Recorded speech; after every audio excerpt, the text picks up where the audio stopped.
the state of Vajradhara. Okay, let's do the four limitless contemplations. Just get that. Okay.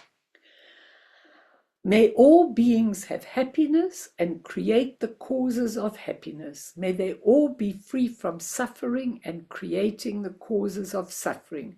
May they find that noble happiness which can never be tainted by suffering. May they attain universal impartial compassion, free of worldly bias towards friends and enemies. Sem Jendam Je Dewa Tang Dewe Ju Tang Den Pa Ju Jig Dungal Tang Dungal Chichu Tang Trawa Ju Jig Dungal Mepe Dewa Tampa Tang Mindrawa Ju Jig Nering Chak Tang Ni Tang Trawe Tang Num Chempo Lane Pa Ju Jig. So good evening, all of you. Turn on your cameras if you can, please, so that I can see your beautiful faces. Hello, Kati, we missed you last week. And Pammy, I know it's hard for all of you overseas because the time difference is really bad. But anyway, it's great that you can make it. That's really good, I think, you know. So tonight we are going to do, I was going to give you the topic of Monday. We're going to do comparing the third afterlife Bardo of Becoming, as it's called, the Bardo of Becoming, with life in Samsara, with this life, which is really only one Bardo.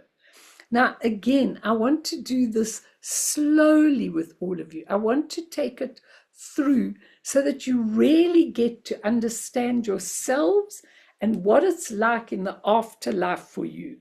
It's really important. So you can stop me at any point. You can talk, you can say, you can do whatever you want. Just get it so that it gets inside you. I've got lots and lots of people that lots of teachings on the bardos, but I think that what I'm very, very interested in is seeing that you actually get the true teachings of the bardos, not just how it's phrased in words, but what actually happens to you, so that by the time you actually do get to your death, you feel really confident about everything, and you feel confident about going, and most of you won't even get to the third bardo. You'll already be liberated before it. So I really want to, that's why I've taken a comparison of these two bardos. Now I want to read you a story first of Saraha. Saraha was a very, very important Buddhist master, but it's very interesting what he went through. And Anam Thupten in his book called A Sacred Compass, tells the story of Saraha, and he goes like this. Do you know the story about Saraha? Saraha is one of the most important Buddhist masters among the 84 Mahasiddhis of India. One time, he and his wife were sitting together. His wife started cooking radish curry. I couldn't think of anything worse, but anyway, she was cooking radish curry. Then he began to meditate, and he could not get up from his samadhi or meditative absorption, which lasted for 12 years. Okay, so he went off and he sat in meditation and he stayed there for 12 years. Okay, which these masters, these Mahasiddhis were able to do. When he finally got up from that samadhi, he asked, where is the radish curry? Okay, which she was cooking 12 years before. Then he said, I had an epiphany. I want to go away from home, from this world. I want to go into solitude and practice meditation to find enlightenment. His wife said, what are you talking about? You can't even forget a radish curry after 12 years of meditation. She said, you think something's going to happen if you run away from this world and you go into the mountain. All you need to do is run away from unawareness. Very interesting. The true solitude is your pure awareness. And Anam Tupton says, of course, I'm changing the words a little, but this is the essence of the conversation in the life of Saraha. And he says, sometimes when we practice with zeal and we're busy practicing and everything, we just forget that he was attached to the radish curry after 12 years in Samadhi. He still remembered the radish curry. And you know how much we are all attached to things. And so the moral of the story is that you really, really, really have to be very, very, very non-attached. Non-attachment is not detachment. Non-attachment means you're not worried about the outcome. You're not worried about how it's going to happen. You actually are non-attached to the outcome. And then the other tiny little story I wanted to read you was Patro Rinpoche, who was another amazing master. And this is what he said. Patro often pointed out the uselessness of worldly concerns. Mart, I think this is for you. And the inherently unsatisfactory nature of samsara.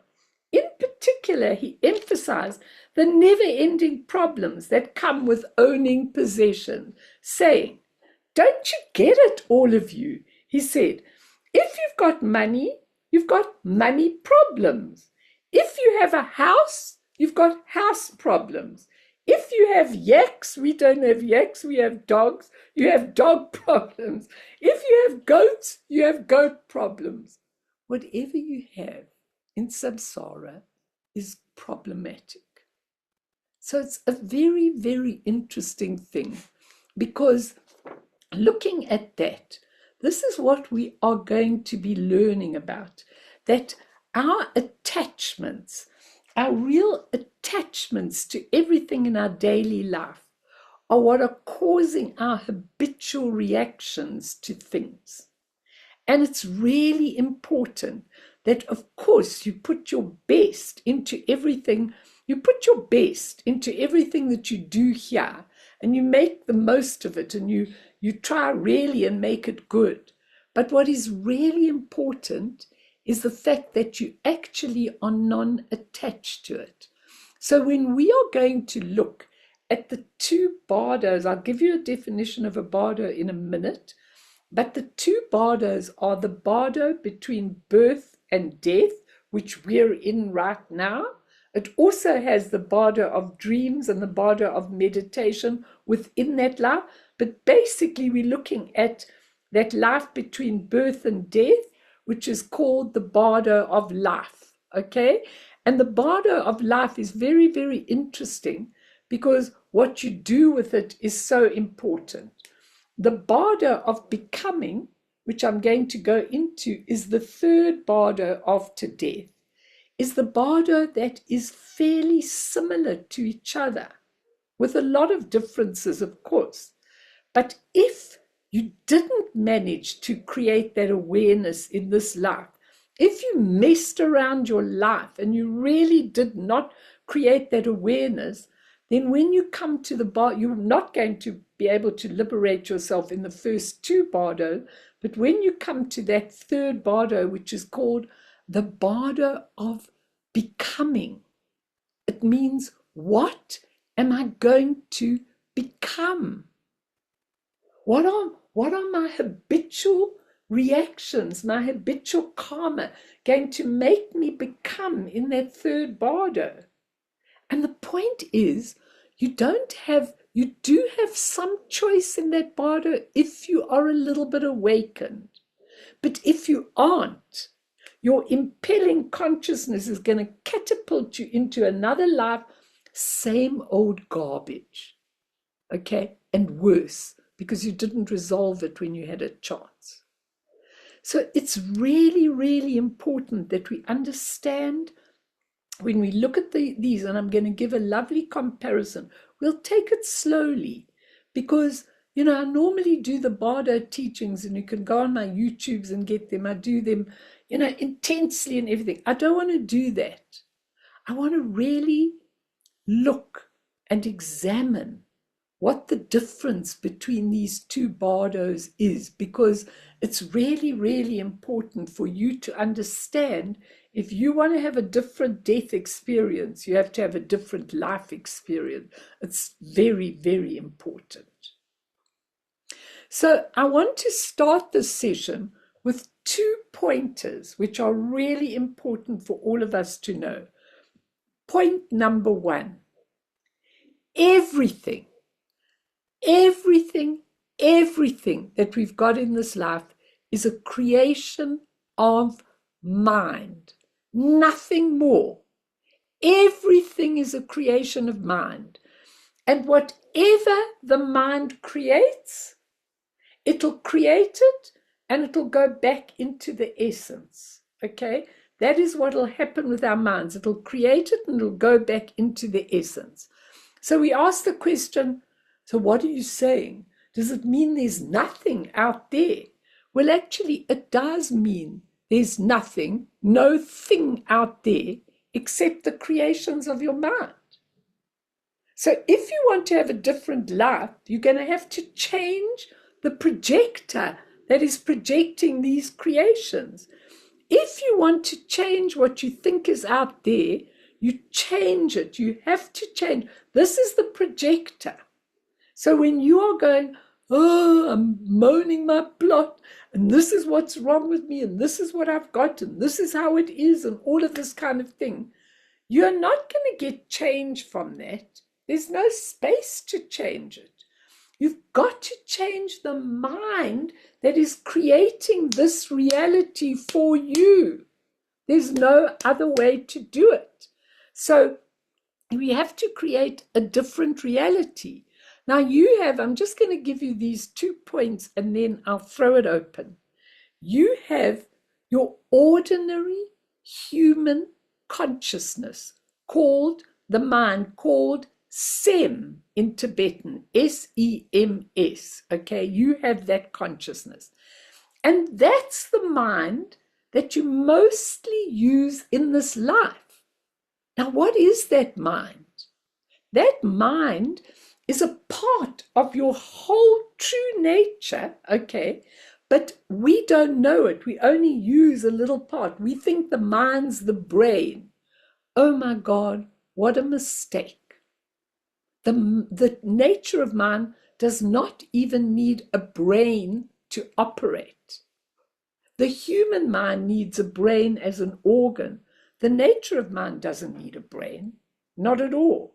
So what we have to look at is when we learn that this Sem, this human mind, is deluded, wouldn't we want to wake up from the delusion and use Semni, our true nature of mind, while we are in this life and navigate this life differently?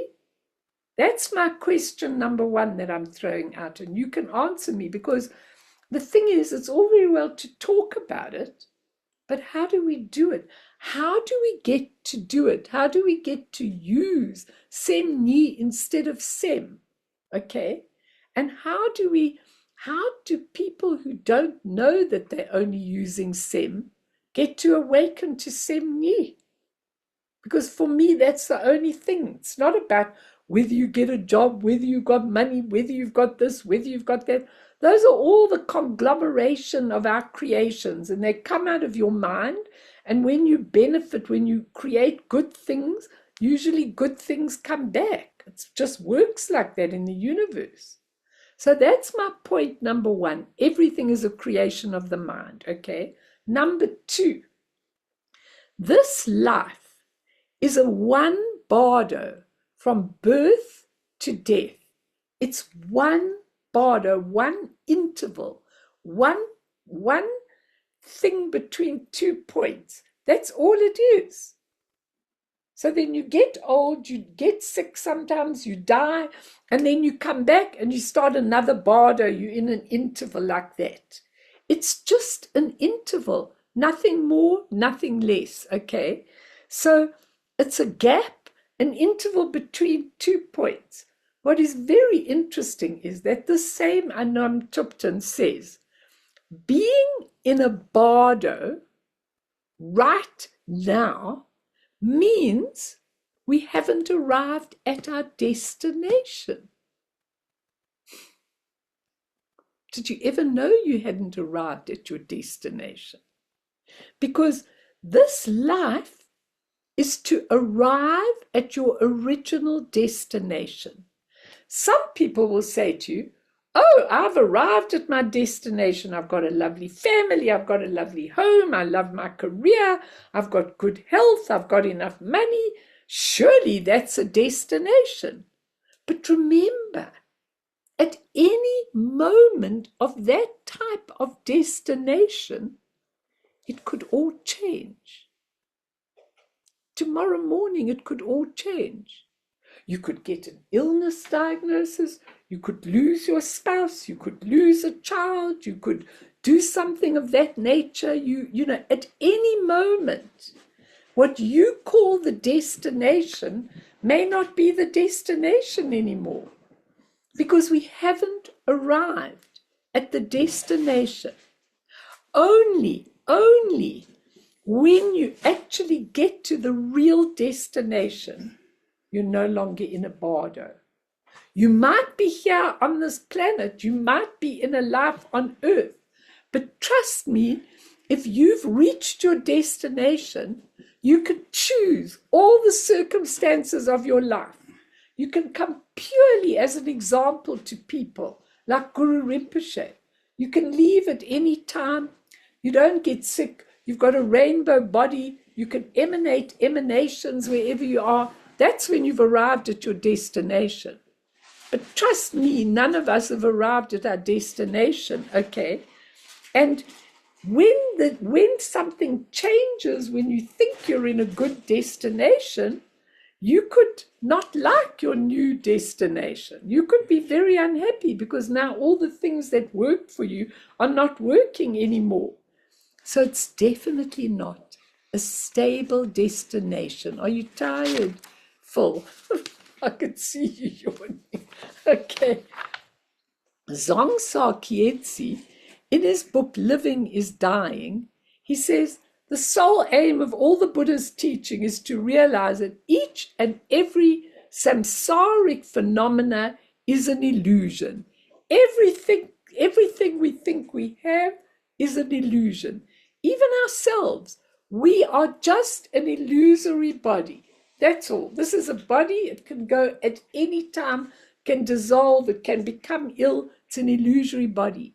The word samsara means an endless turning of the wheel of birth, death, rebirth. So the wheel goes on and on and on.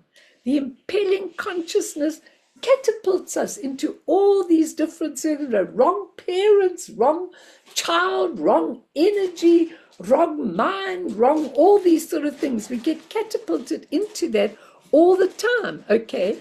So everything that we see, only when we wake up are we going to get off that wheel and liberate ourselves. Because everything that we see and experience around us is made up of interdependent causes, many interdependent causes. Nothing exists by itself, okay? That's if one of the causes isn't there or ceases, then whatever it is ceases. And then whatever we're looking at, feeling, hearing, experiencing, so we experience something, or we see something, or we hear something, or we taste something, or we feel something, and then the next level of the mind comes in and makes it a label. So I'm looking at you, Iga, you right in front of me. So I'm looking at you.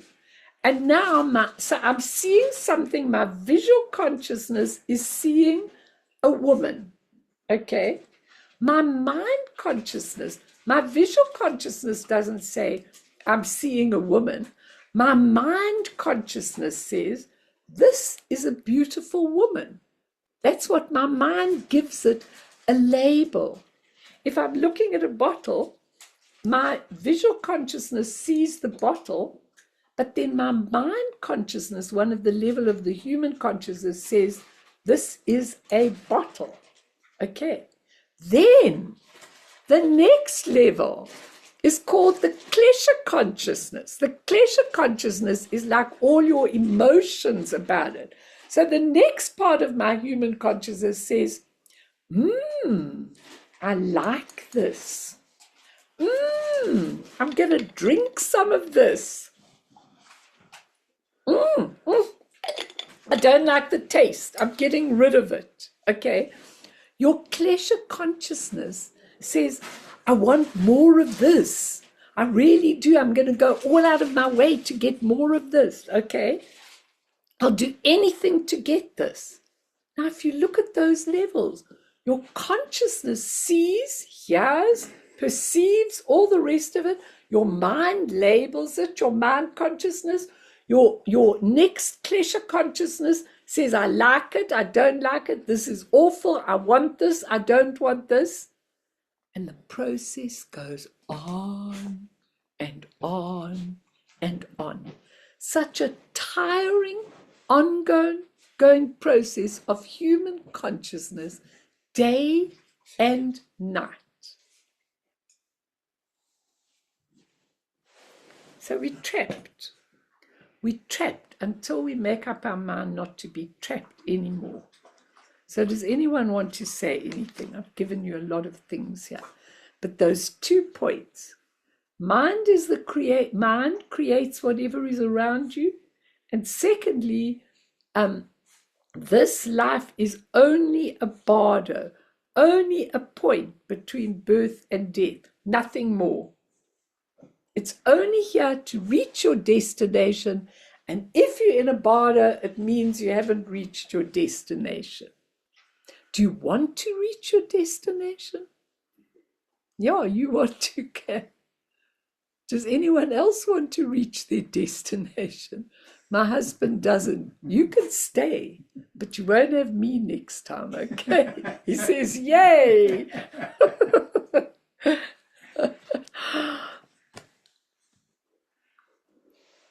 Do you want to stay like this, or do you want to get off that wheel? Because these... So Mel, basically we are well-paid slaves. Okay, to our human consciousness. Yes. Yeah. And so what you going to do about it? No. No, stop it. Stop it, you two. They don't think it's a good idea.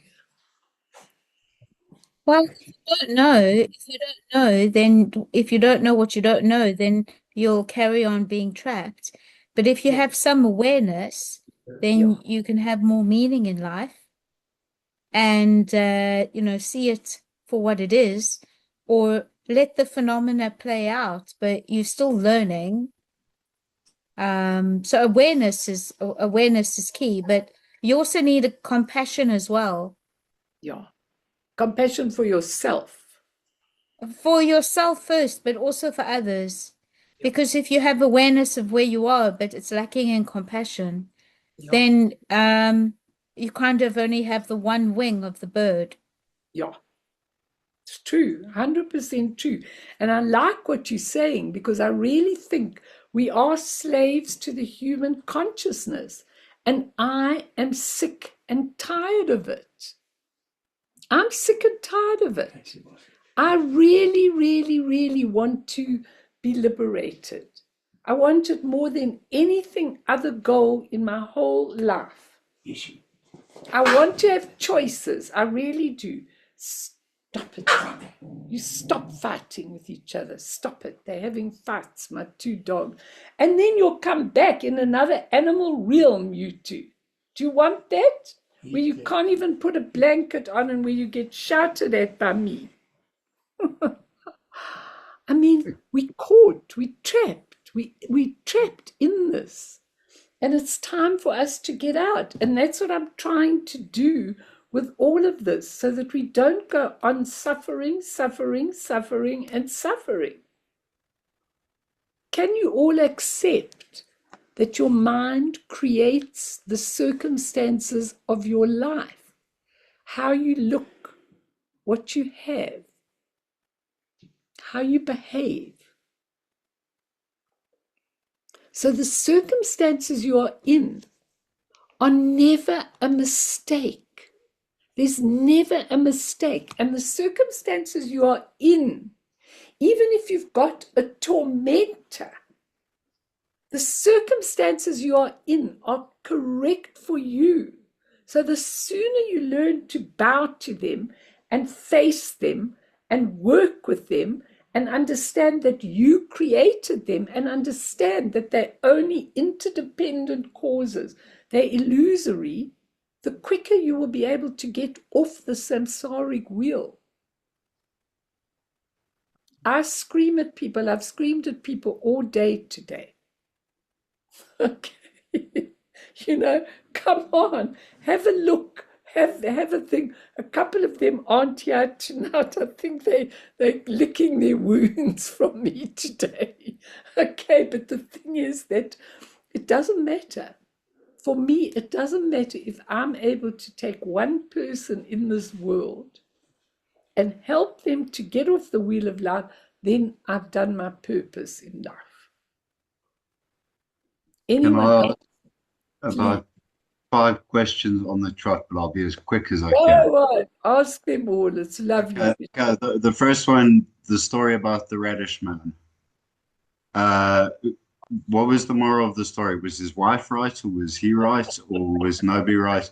Because surely sitting down for 12 years is the equivalent of going away to the wilderness. Of And course. if everything's illusory, why do you have to go anywhere to achieve your goals? If it could all be achieved, and sitting down in one place. So I'm not sure. Was he attached to the radish soup? Is that the moral of the story, or was... The moral of the story was it was just a story to illustrate, because he was a wonderful master. It was just a story to illustrate that there he was, and what he came out of that was saying, I need to go into the mountains and sit in solitude. In the meantime, he'd been sitting in solitude for 12 years, and he still came back and was still attacked, still remembered the radish curry out of all of that. And she said it was just to teach us that whole scenario was enacted. She said, just go to awareness. If you're with awareness, you will always find your way. And that was the moral. He didn't really need to, but he was one of the great masters. So I think the whole story was a bit concocted for us. I don't think he really was attached to the radish thing. If he could be in samadhi for 12 years, I think and his body could still attain it. But I think the story is for us to learn that, we're either going to follow the human consciousness or we're going to follow the awareness consciousness. Carry on with your question. Next one. Having been a gambling addict and pawned and sold all number of wonderfully nice toys and things that I was not hell of attached to, obviously, I kind of came back to... You were more attached to the gambling than you were to the things. But Absolutely. Yeah. But I came around to, with possessions and all this stuff comes the problems, like the second story was about. But there are certain things that make my life better, and I value my possessions, and I don't want more than I need. But it's nice having a good pair of headphones to listen to music that you like. I prefer things that last for a long time rather than disposable goods. But not having a home comes with homeless problems. So I was a bit confused there. This thing of... Let me answer that. Just mute yourself when I'm talking and then unmute when I'm not, because otherwise it causes problems in the video. I just want to say, in terms of that's a very, very good point, the attachment. Does it mean that you shouldn't live in samsara, that you should live... That Patrul Rinpoche, who gave that story of, if you've got money problem, he actually took a stick and a little tying scarf to the stick. And he had about 4 things in it: a bowl to beg with or to make things.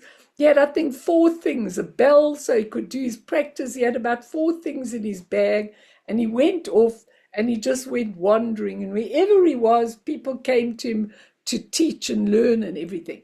So he had that particular way. But we've got a different way.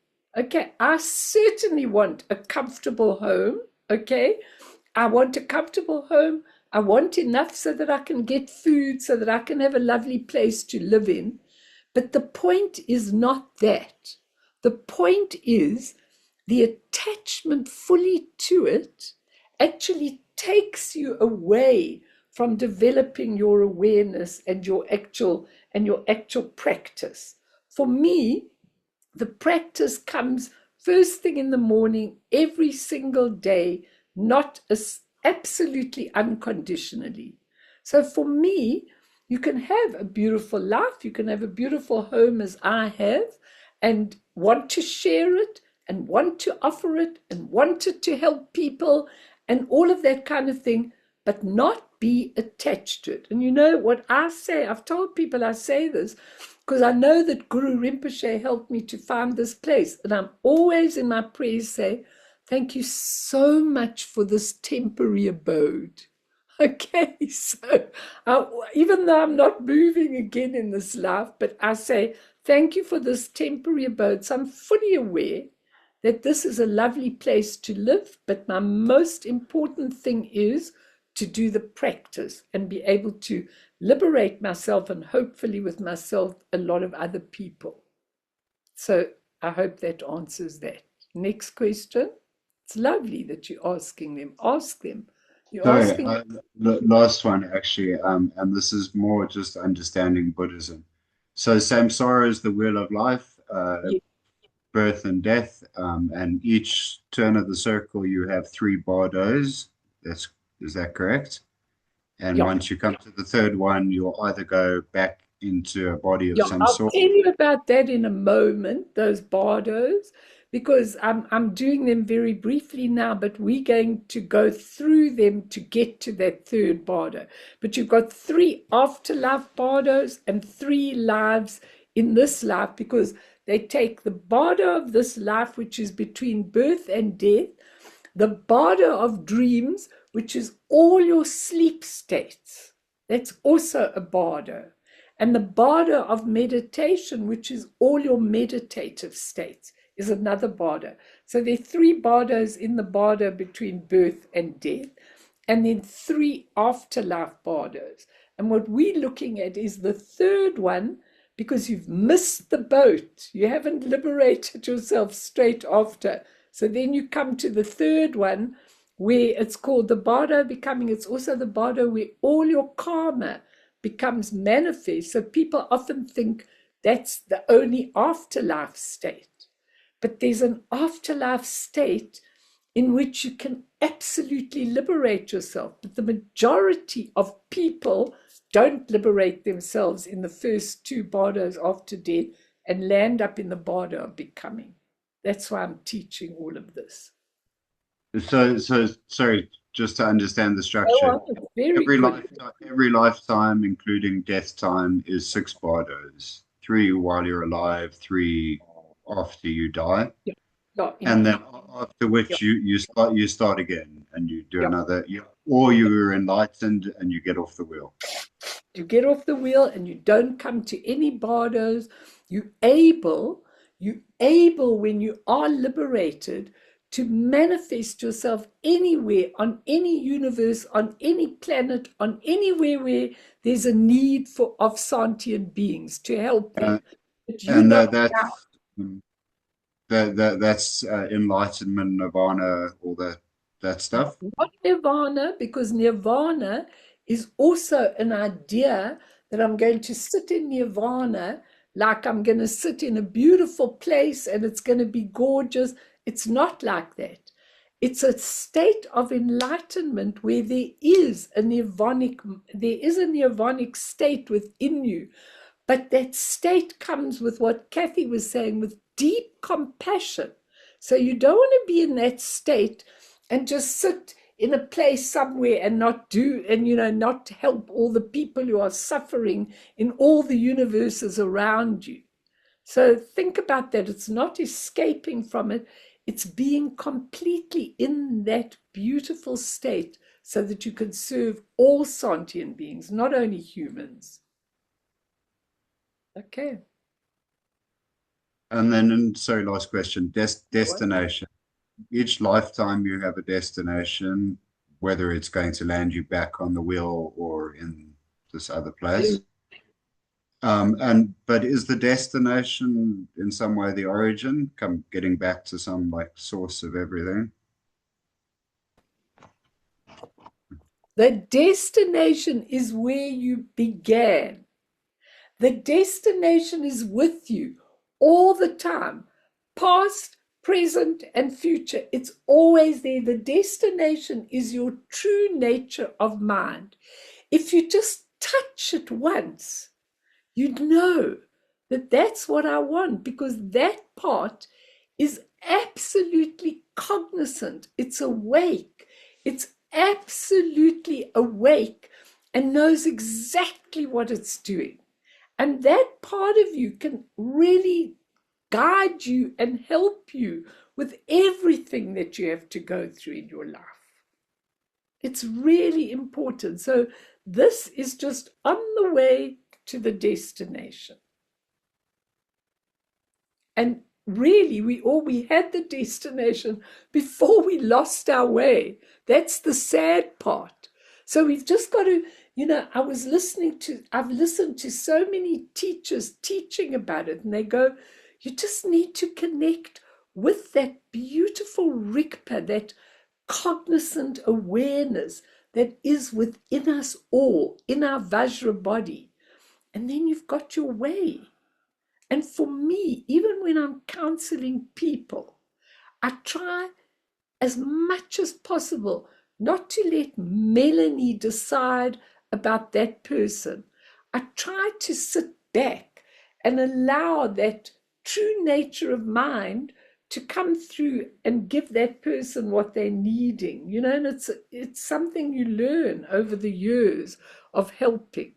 It's a beautiful destination. I wish I could reach it in this life. Think about that. So, we're actually trapped in one of the bardos on and on, suffering a lot, sometimes feeling great about who we are and where we are, and then at some point losing a whole lot or some of it. And that's not a way to exist, or it's a way to exist not to actually wake up, okay? And we keep landing up in that bardo. We just have to wake up and find something. And this is the answer to your question. That is stable, aware, cognizant, spacious, and totally unaffected by these constant, changing, suffering, impermanent, sometimes great experiences that are just transient experiences, nothing more. And so that lovely story, I often tell this story. There was once a wise woman who stooped down into a stream to drink some water. As she bent down, she saw a precious stone and picked it up and placed it in her bag. A little later, she came across a weary and hungry traveler who asked her for food. As she opened her bag, he saw the beautiful stone and asked her for it. She gladly gave it to him. He went away delighted that he would be provided for the rest of his travels. The next day he returned to the place where he had met her, and seeing her, he stretched out his hand to return the stone to her. Please, wise lady, I return your stone to you so that I may request a little of the great treasure within you that enabled you to so easily give me the stone.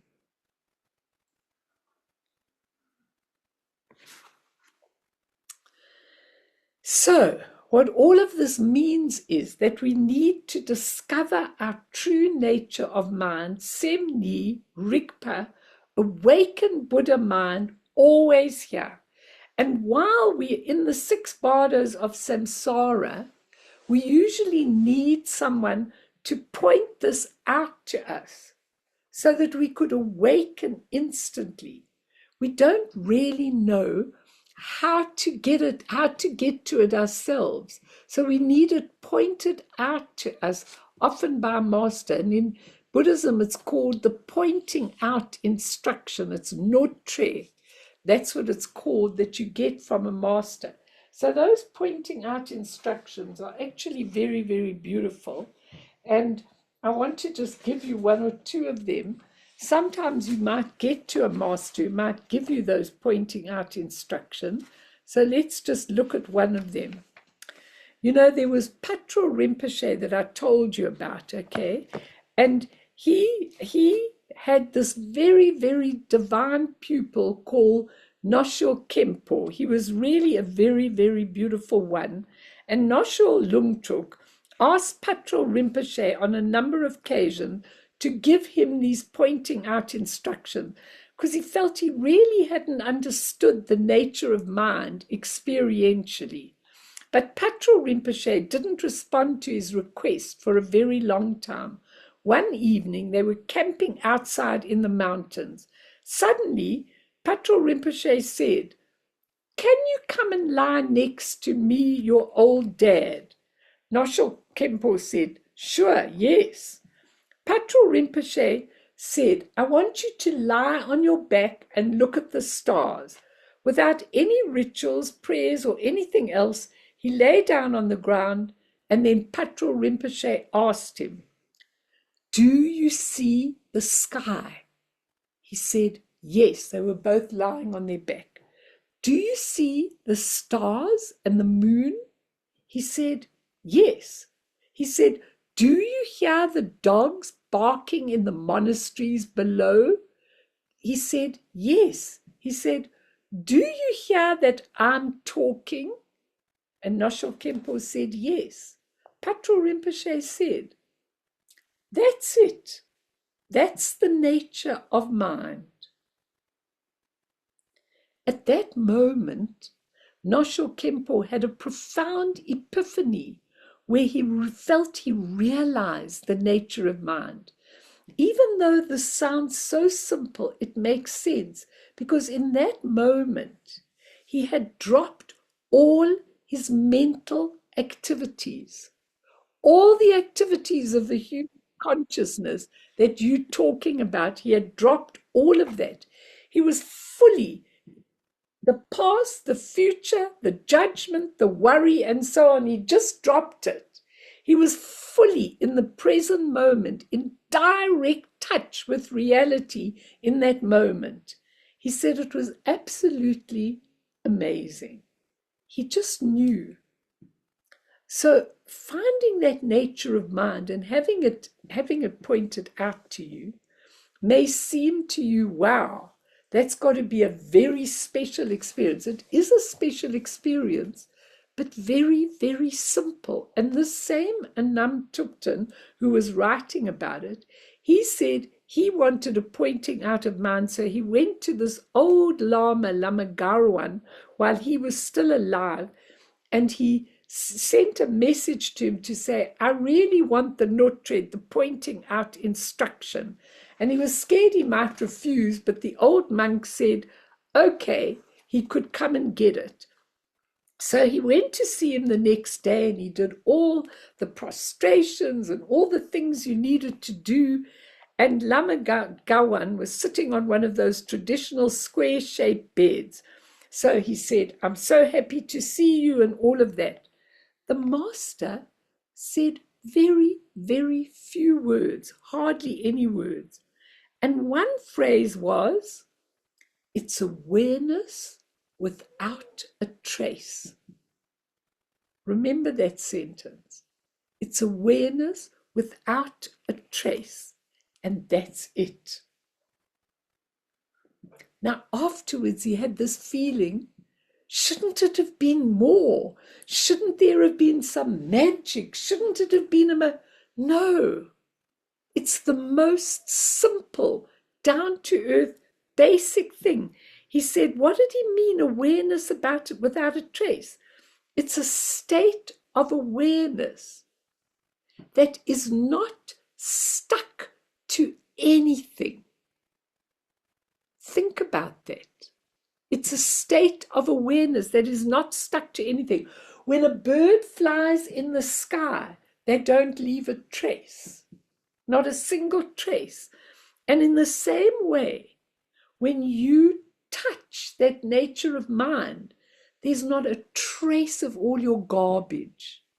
There's not a trace of all your thoughts, your worries, your plans, your analogies, your past, present, and future. It's all gone. There's not a trace. It's just being in this very, very moment, free, simple, no complexities. Now, you can't really explain that, okay? And Anantumpton said, I was quite disappointed afterwards because I thought I'd feel absolutely amazing. No, it's not about feeling amazing. It's an everyday experience of going, wow, that's it. Now, I can't give you a pointing out instruction. You've got to be enlightened to give you a pointing out instruction. But it's not a complex thing, okay? So when we look at these whole Bardo teachings, and I'm going to give you the comparison between the two, in each of the 6 Bardos, we get an opportunity to awaken to this uncomplicated mind. I'm looking up, but it's actually inside, to liberate our consciousness. And if we look at the word Bardo, the ultimate word, Anantupton says that the Bardo can refer to the cosmic period from the moment that our consciousness becomes deluded and we're using our human consciousness, trapped by the illusion of a separate self, to the moment it wakes up and realizes there's no separate self and knows that it's inseparable from everything. Then the consciousness is utterly liberated. Now, this is so important when we're going to do a comparison between this Bardo and the 3rd Bardo after death, because there's a real analogy when I want to do that comparison. And the Bardo of Becoming, or the last Bardo in the afterlife, Guru Rinpoche also referred to this Bardo as the Bardo of Karmic Possibilities. Isn't that an interesting title? The Bardo of Becoming, or the Bardo of Karmic Possibilities. Very interesting. Okay, really very interesting. So there's a great comparison between the Bardo of this life and the Bardo of karmic possibilities, because they both have karmic possibilities. So that 3rd Bardo is the closest one to your Bardo of birth that you used to while you're going through life. So it's a very, very interesting thing. I wish that I could rather give you a comparison between the Bardo of this life and the first Bardo after death, or the second Bardo after death when we wake up. But if you haven't woken up to the karmic possibility that you are just in a temporary illusionary state, then you're not likely to wake up in the first 2 Bardos after death. You're just not likely to wake up. So we can't really compare them, because there's not much there to compare unless you wake up while you're in this life. The chances of you being able to wake up to be liberated after death are very, very small if you've never done the work in this life. So if you think, here I am, I'm a human being, I've got intellect, my human mind works through the brain, thank goodness my brain is functioning, I've got everything I need, or I haven't got everything I need, and all's cool or all's lousy. If we think that's the extent of who we are, we've made a very big mistake, a really big mistake.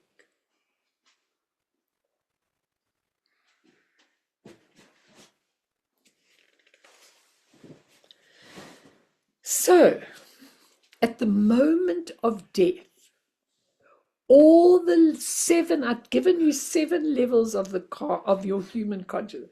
5 sense consciousnesses, eyes, ears, mouth, etc.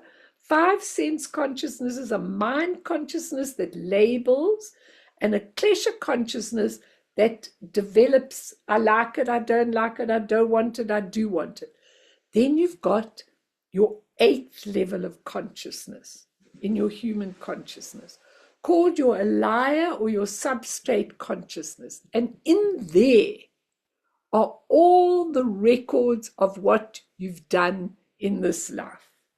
Your habits, if you killed someone, if you were horrible to people, if you were lovely to people, if whatever you were doing is in the 8th level of alaya consciousness. At the moment of death, all the 7 levels dissolve. They don't mean a thing. They're gone.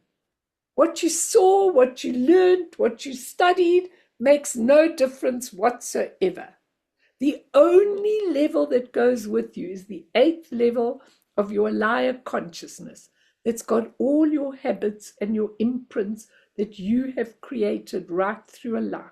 That goes with you. So the important thing is that you want to have that as clear as possible in this life, so that when you come, if you do land up in the Bardo of Becoming, those imprints are not going to affect you very much. They're lovely imprints, the habitual ones you've worked through, you've sorted them out, and that's why I'm always screaming and shouting about all your karmic imprints. Does anyone want to say anything?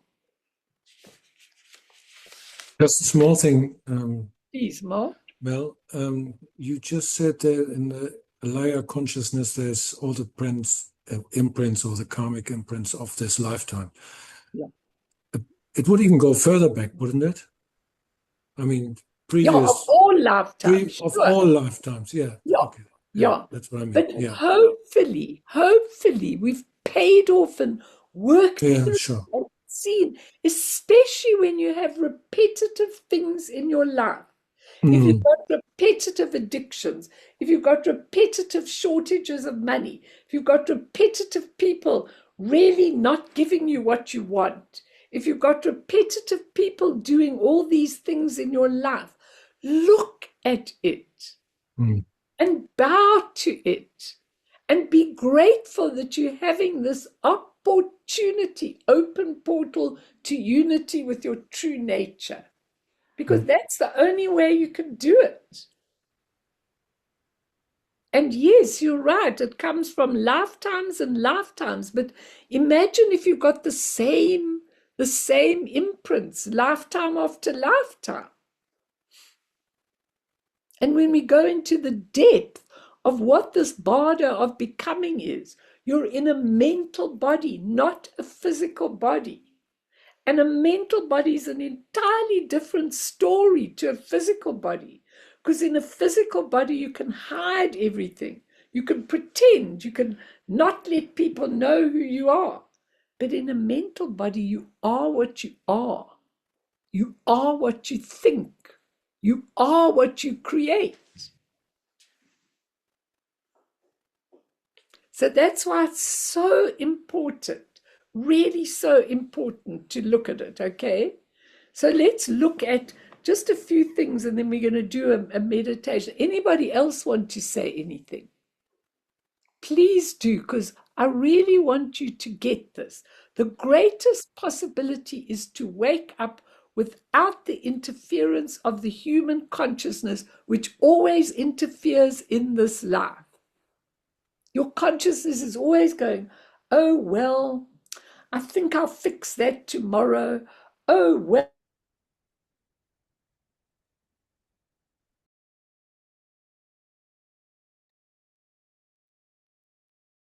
No, I can't hear you.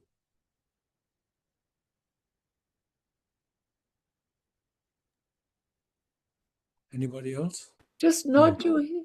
Oh, No, You're back. now you're back. sorry. Oh, it says internet. Why would the internet connection be sorry? So No then, Can I problem. ask a question about karma? please, please. Everything you've spoken about seems quite negative, like getting rid of your karma, your karmic imprint. But then in the vernacular, we talk about positive karma. Yes, Is there not a case that they're good imprints that you want to keep? yes. Lots of imprints that you want to keep. Okay. And those that have really led quite a virtuous life and really cared about other people, they, even in the Bardo of Becoming, will just become what they have done with their karmic imprints. So you're absolutely right. The reason we don't stress it is because it's not a problem. It's beautiful. Whatever you've done, which is beautiful, really comes to light. And when you are in the Bardo of Becoming, those people who really have spent their lives in service to other people and doing beautiful things, their Bardo of Becoming is a very beautiful place. They don't have the same problems as the people. I'm only talking here about, but you're absolutely right, because the positive karma is wonderful. But even so, the positive karma is not the truth. It's nice if you're having a nice time and you've got a nice life and your positive imprints give you that. But the truth is to really be free, totally and utterly.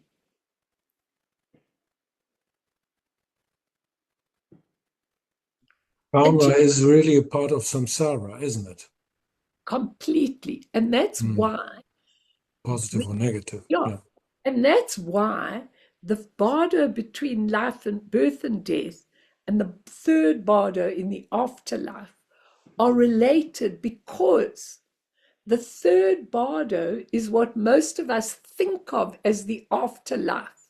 We think that Yama, the Lord of Death, is going to come and show us a mirror with our karmic imprints. And sometimes they talk about that, that the Lord of Death comes to show you your karmic, but there's no Lord of Death.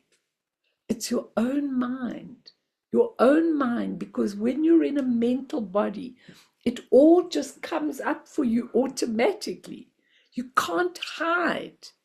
And so many, many times I have these dreams of people that I've known that have died. And some of them really struggle. We'll get to that as we look through the bardos, but some of them really struggle to accept that they've died, especially when they are young.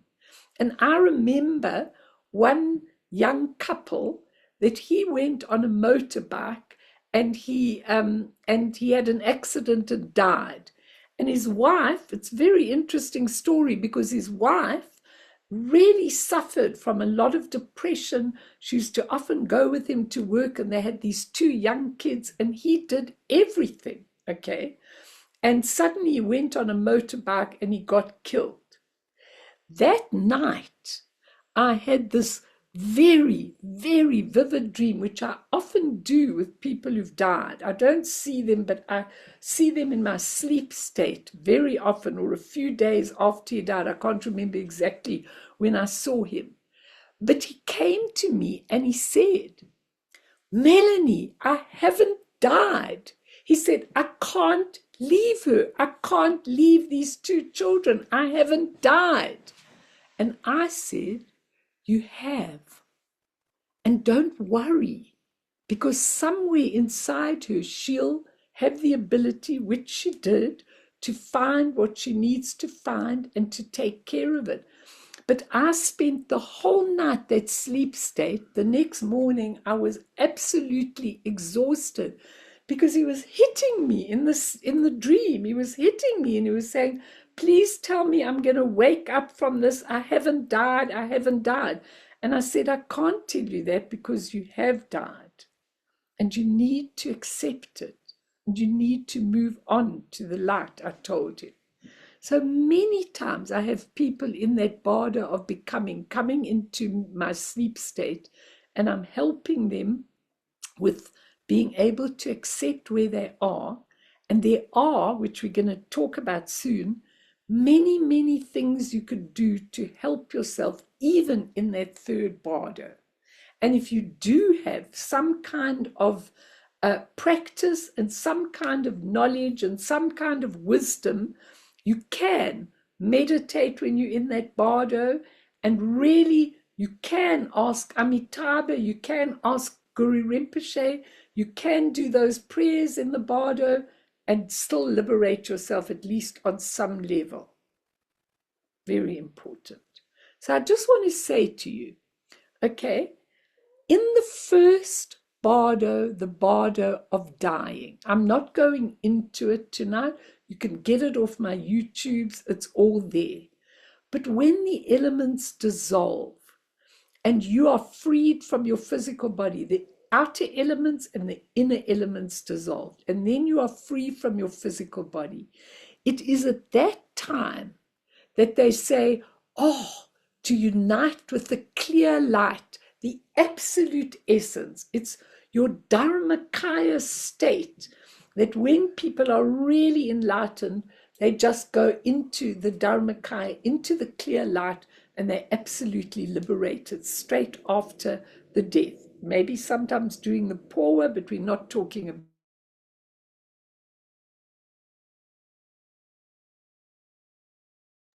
Mel, you're muted again. What's going on tonight? It says my connection is unstable. It might just be your mic, Mel. Maybe it just loses you a bit every now and again. I think it's karma. It's karma. Can I go to bed? I'll give it all to you. Can you hear me now? Can you hear Yes. me? Okay, Yes. I better talk calmly and coolly and collectively. Okay. So we could completely faint and miss that first Bardo. Okay. And most people do, because it's so beautiful. It's so exquisite. We just don't have any idea of what it is or how it is. We actually miss that completely and go into the second Bardo. That is the level of Dharmakaya, the highest level of liberation. When you come to the second Bardo in the afterlife, which is the Bardo of Dharmata, in that Bardo is the pure expression of your essence. Okay, so people talk about very loud sounds, rays, and light.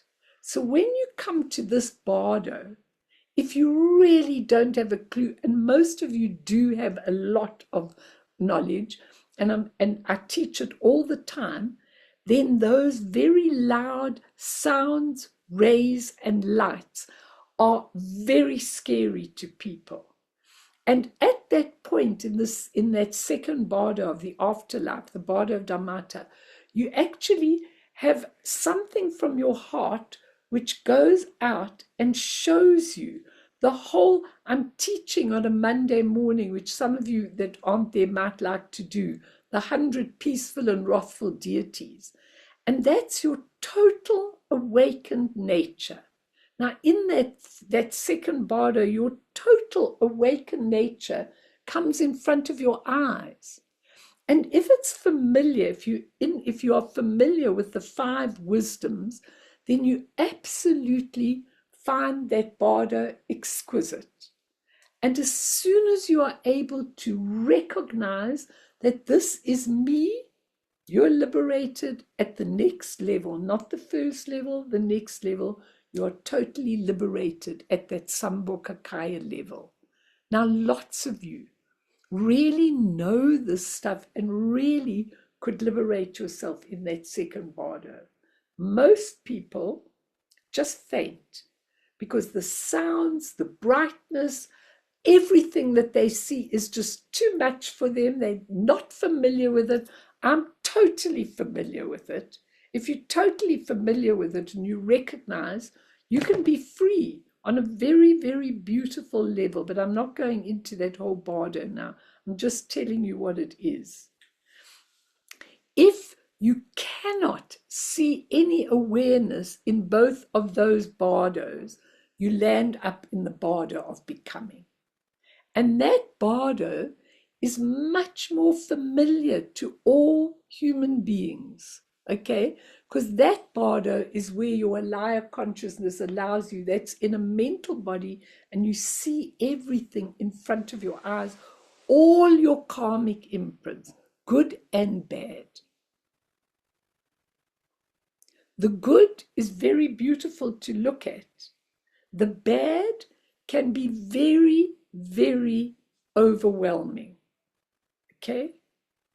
And can almost be like wind and rain and things like that, that you see your angers, your delusions, your habitual things that you've done with people. They're all there when you come to the Bardo of Becoming. So it's really important to work with these while you are here and while you are on this earth plane. But even then, there are many things that you could do still to liberate yourself. If you know that this is not real, that I really, really can deal with this, then there's no problem. You can go into meditation. You could do Guru Rinpoche's 7-line prayer. You can call to Amitabha. You can say, I want to go to Devachan. All you're going to do there is not rush into a womb. Because if you have no control, no recognition, your impelling consciousness is just going to take you right into a womb. So what they advise you is to close the womb door. So when you see the parents making up, we'll go into the detail of this. I'm just giving you, a little bit to show you that both of these bardos, the bardo of birth, between birth and death, and the bardo of becoming, both bardos are dominated by the law of karma, with one key difference. In your daily life, in your life on earth, you have a physical body, you can hide from a lot of it. In the bardo of becoming, you have a mental body, so you just become whatever you are. That's why it's called the bardo of becoming. And for some people, that's quite scary. Anything anyone wants to say? Well, I think that, you know what, we're going to have a meditation, and I think that we're going to take that whole bardo and do that whole comparison and what we can do to liberate ourselves next time. But anyone want to ask anything or say anything?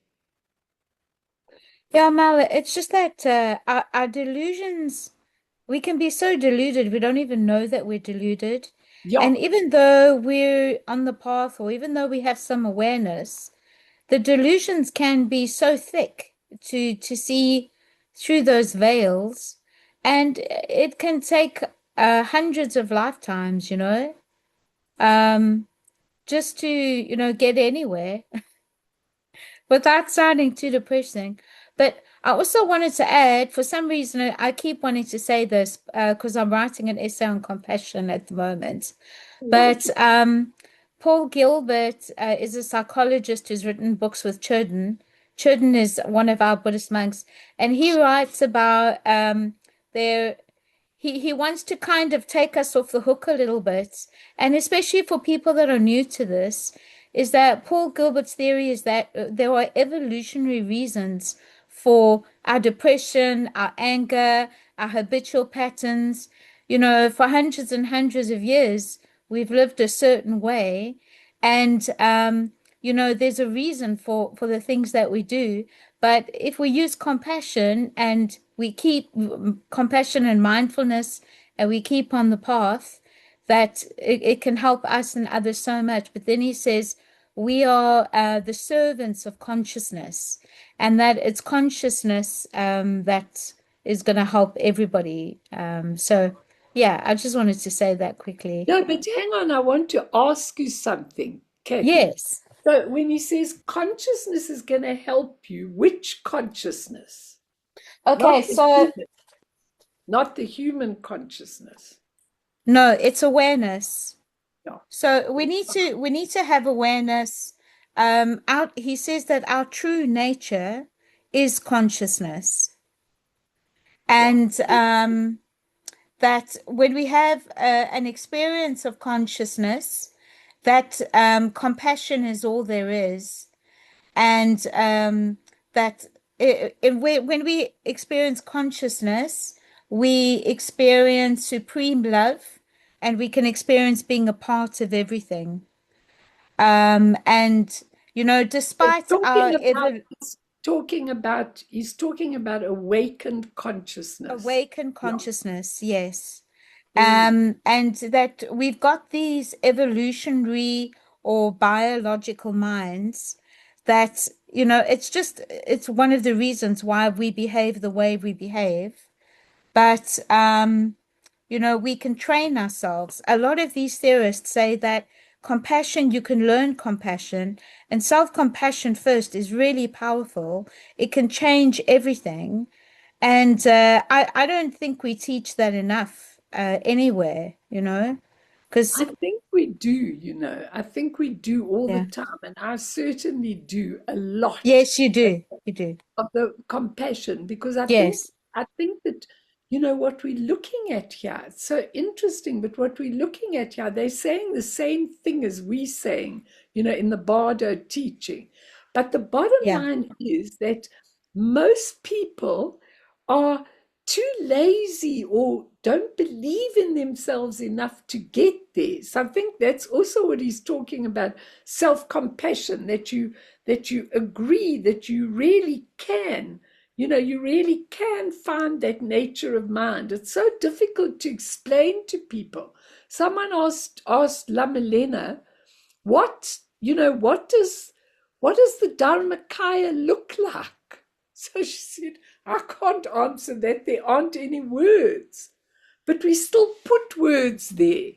But like that compassion, that consciousness is so exquisite, it's really beyond your own self. But Mark, also, Yes. Mel, is Martin No, say no, no, something? no, no. Carry on, Katie. it's also because as human beings, everything is a concept to us. Yes. We try and understand everything through concepts, through understanding. We want to put everything in a book and understand it in a book. Yes. But another theorist here that I love, he says that you have to develop these higher order processes of understanding and awareness so that you can have an awakening, so that you can have a deeper understanding of living life. It's up to us. We have to choose. We actually have to choose. We have to learn how to apply self-compassion, apply compassion. We have to choose mindfulness. There's so much that we can do, but it's a choice that we have to make for Yeah, ourselves. difficult, you see. And also, just remember, if you've got a little bit of freedom, if you've got a little bit of freedom in your life, then you can develop it. If you're trying to make a living, it's hard, to take the time to develop. Doesn't really take time. It's just that it takes that understanding, that you need to have. Sorry, Mart, you wanted to say something. Talking about concepts and um, categories, I just need to understand this, because for me, consciousness and awareness, and I think we're probably meaning the same thing, but we're using different words. I don't know. But Yeah, because consciousness for me was always had a connotation of there is at least a small part of a self still in consciousness. In awareness, that kind of self is gone, it's liberated. I love But that. but then you said something about awakened consciousness. So probably that's the same thing as awareness, or not? I think it's the same thing. Okay. But you see, All right. I think that people, why I gave you those ones, just mute yourself. Why I Mm. gave you those pointing out two examples is because we think it's something, wow, this is amazing, this is magic. You know, we think it's that, but it isn't. It's just a quiet inner quiet, let's not even use the word consciousness like it. It's a quiet, beautiful, free, awakening, awareness, cognizance, spaciousness. It's something so beautiful, but you can't explain it. You just have to take the time to sit and be there and get, you know, and touch it. And then, like Tulku Urgent Rinpoche says, you touch it and you may not touch it for a while, and then you touch it again, and then you may not touch it for a while, but you keep on taking moments in your day to sit and just remember your awakened mind. And eventually you make that contact. It's amazing. And then it starts saying things through you. It's not from you, it's through you. It's the most beautiful, beautiful thing when you touch it. But let's just do a little meditation, everybody. And we can finish. So we will go to the Bardo of Becoming and really look at it in depth next time. But I want you tonight just to, in the simplest way, to sit very quietly and just breathe into spaciousness. Open, blue. I often see the blue color when I'm breathing it in. It's blue. The Dharmata is a deep, vivid blue. Absolutely breathe this into your being. And breathe out a slower breath than your in-breath. And just let all your questions, your hangings on, your problems, your decisions, your battles, your holding, just let them all go out into the out-breath. Because this beautiful in-breath can take absolutely everything in. And for just a moment, I want you to meditate on awareness without a trace.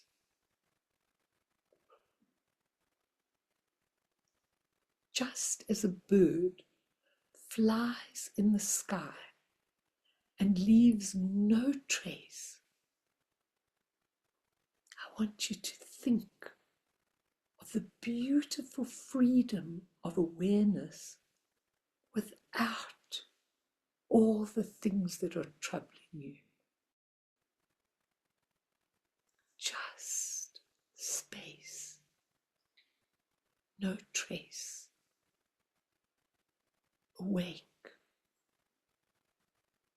aware, fully cognizant right now.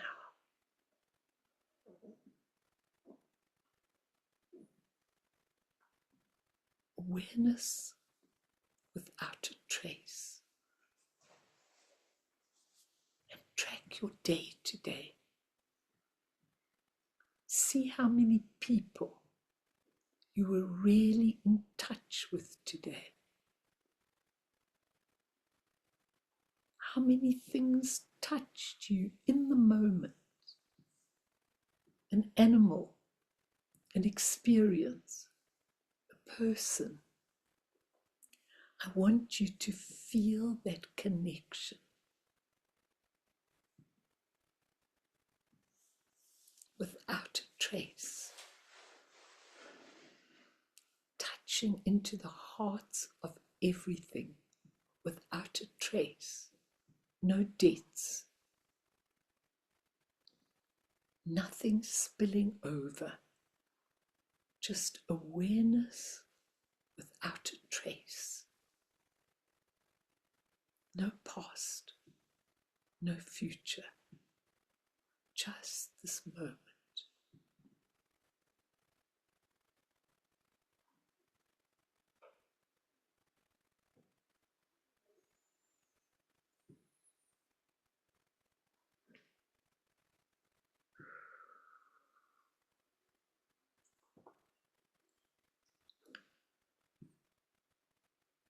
I want you to ponder when you go to bed tonight what it's like to be in a mental body, not a physical body. That everything that you think is what you are. And that's what happens to us in the Bardo of Becoming. We're going to go into it next week and see how we can actually relate our daily life to that Bardo of Becoming.